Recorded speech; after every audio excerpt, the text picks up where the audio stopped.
Before we start this lesson, dig around in your exercise folder until you find an image that begins with 136.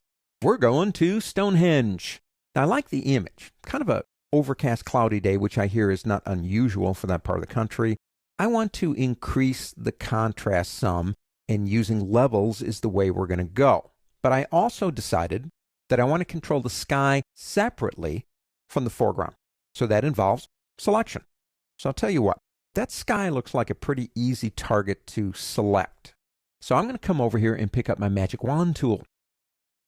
If we come up here and right-click on the magic wand here and say reset the tool, that means everything now is at the default settings. I only really want to change one thing.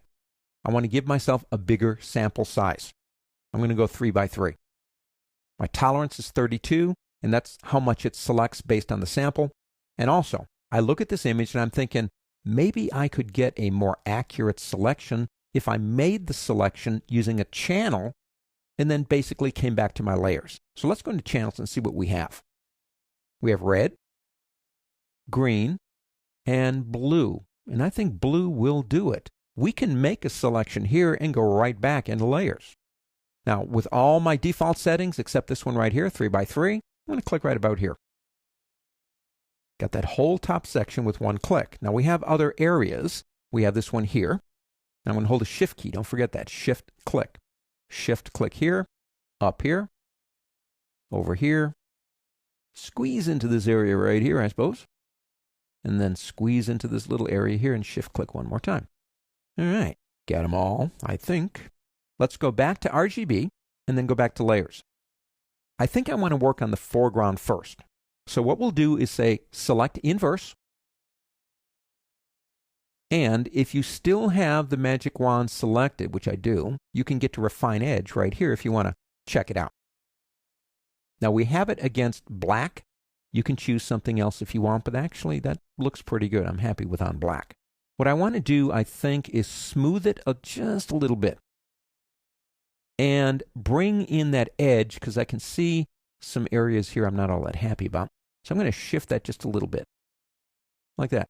Now I'm happy. Now I do want it as a selection. Click OK. Now let's go to our half moon icon, and let's go into levels. We are now in control. Now looking at that histogram, let's start with an accurate one by clicking here. We have very little past a middle gray. We lose all these whites. Not really lost, that's the wrong term. They're just not there. It's a cloudy day. And we have lost some over here. What we can do, in a sense, is stretch out what we have by clipping the stuff we don't need and increase the contrast. So if we come to the black, we can move that in just a little.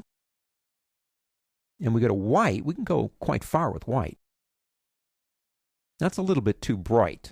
So I'm going to go into the middle here on my midtones and maybe just darken that up just a little bit.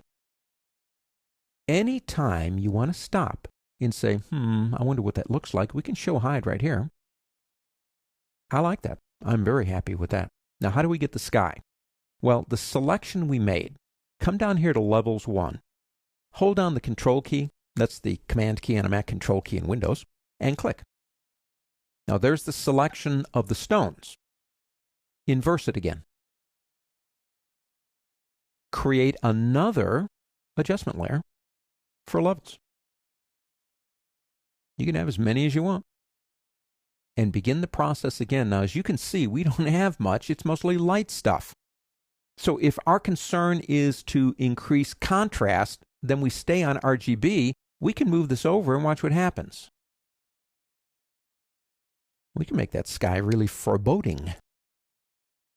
That looks kind of neat. Storm clouds. Maybe not quite so much. Maybe something like that. Now again, the cool thing is, we have adjusted the image, manipulated the image in a non-destructive way, and you come back tomorrow and go, man, what was I thinking? You can start all over. If you want to see the before and the after, the easiest way to do that, since we have multiple adjustment layers, is we come down here. Now we can turn that on and off. But if you want to turn off everything but the one you're clicking on, hold the Alt key, Option on the Mac, Alt in Windows, and there's the before, and there's the after. That sky is a little bit too dramatic for me, I think. I'm going to pull that down just a little bit. Try that again. Alter option, click on, off. We've succeeded using nothing but levels in increasing the contrast of an otherwise dull image. And we've done it with masks controlling two areas separately.